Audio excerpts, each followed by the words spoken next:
Welcome to this explainer. Let's just dive right in, because today we are going to radically change the way you absorb information. We're exploring a fascinating concept called mental cartography. It's basically the science of using your spatial intelligence to organize your mind.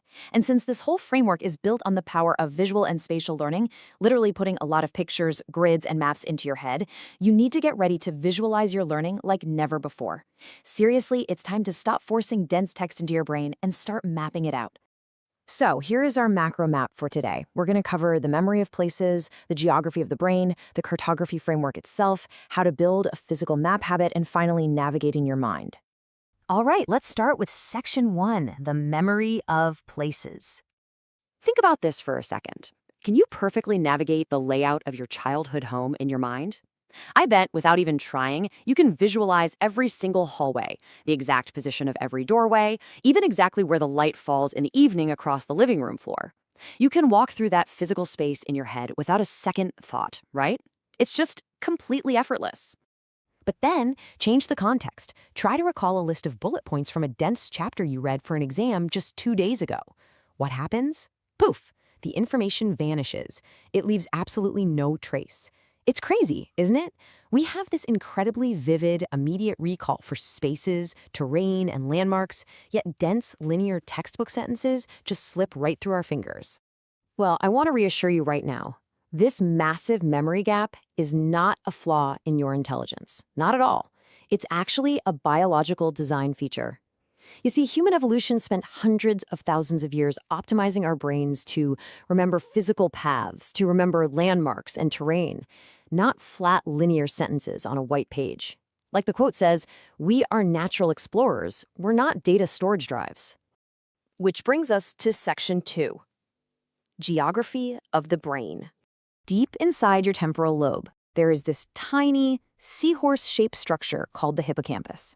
Now, in cognitive science, this little command center handles two seemingly totally different things: consolidating short-term memory into long-term storage and spatial navigation. I really want you to let that sink in for a second. Your brain uses the exact same neural pathways to map out a physical city as it does to organize abstract concepts. And honestly, this is exactly why traditional studying feels so incredibly exhausting. When you try to memorize a flat, linear list of bullet points, you're giving your hippocampus zero spatial landmarks to hold on to, no visual anchors. So the brain just treats it like background noise and prunes it right away. What we call cognitive overload is really just the mental fatigue you experience when you try to navigate a vast jungle of information without any coordinates. You're basically asking your brain to get lost in the noise. So how do we fix this? Let's jump into section 3, the cartography framework. To build dynamic mental blueprints, we are going to take 3 foundational principles of real-world physical geography and apply them directly to your learning architecture. These are the coordinate grid, the scale shift, and the topographic layer. Let's break these down one by one. Pillar 1 is the coordinate grid. The big takeaway here is super simple. Stop writing linear notes from top to bottom.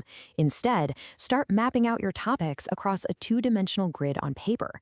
Literally, plot your core concepts into distinct quadrants or at specific intersections. Why?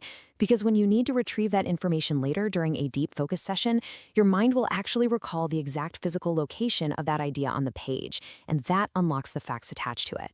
Next up, pillar 2, the scale shift. Think about it. In real-life geography, you would never pull out a super zoomed-in street map without understanding the global country boundaries first, right? The exact same rule applies to learning.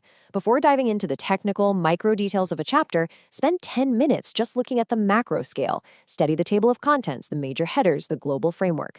You absolutely must understand the boundaries of the terrain before you get down and examine the dirt.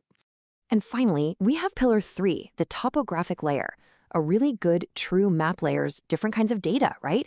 Terrain elevation, roads, borders. Well, when you take notes, you need to use a multi-layered method to build that same kind of depth. Start with your base layer, that's your raw definitions. Then, your secondary layer, draw visual cause and effect arrows right over those definitions. And your top layer, those are your higher order analytical questions. Imagine placing a transparent sheet over your notes that actively challenges the material. You are building true depth here, not just tracking words on a page. Now let's talk about putting this into practice in section 4, the physical map habit. To make this practice permanent, we actually need a touch of digital minimalism. Look, when you type out notes on a screen, every single line looks identical. There is zero tactile friction, it's totally passive. But when you physically sketch out a concept map by hand, putting a lot of pictures, shapes, and structural lines on the page, something amazing happens. Your kinesthetic memory syncs up directly with your visual memory. When you start drawing an arrow connecting an economic principle on one side of the page to a historical outcome on the other, you aren't just recording data anymore. You are actively synthesizing an entire network of knowledge. And this leads us to what we call the diagnostic map technique. Here is exactly what you should do. At the end of every study module, take out one single blank sheet of paper.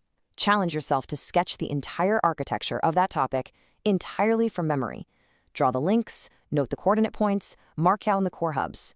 If you hit a blind spot on your sketch, a place where you literally can't draw the connection, well, that is exactly where your understanding is failing. 50%. Replacing passive linear rereading with this intense spatial diagnostic technique can actually cut your total study time in half. That's 50% less time studying while drastically increasing your memory retention simply because you are finally speaking the spatial language that your brain naturally understands. Wrapping things up, let's head into section 5, navigating your mind. Intellectual exploration shouldn't feel like you're drowning in a sea of information. It really should feel like cartography. By structuring your info across coordinate grids, shifting scales, and adding those topographic layers, you're transforming abstract floating ideas into a concrete physical landscape. It becomes a landscape you can navigate with absolute clarity and precision. So I'll leave you with this. Where is the blind spot on your mental map? It's time to stop memorizing endless flat lists. Grab a blank piece of paper today, start charting out your own intellectual terrain, and unleash the true power of your spatial memory.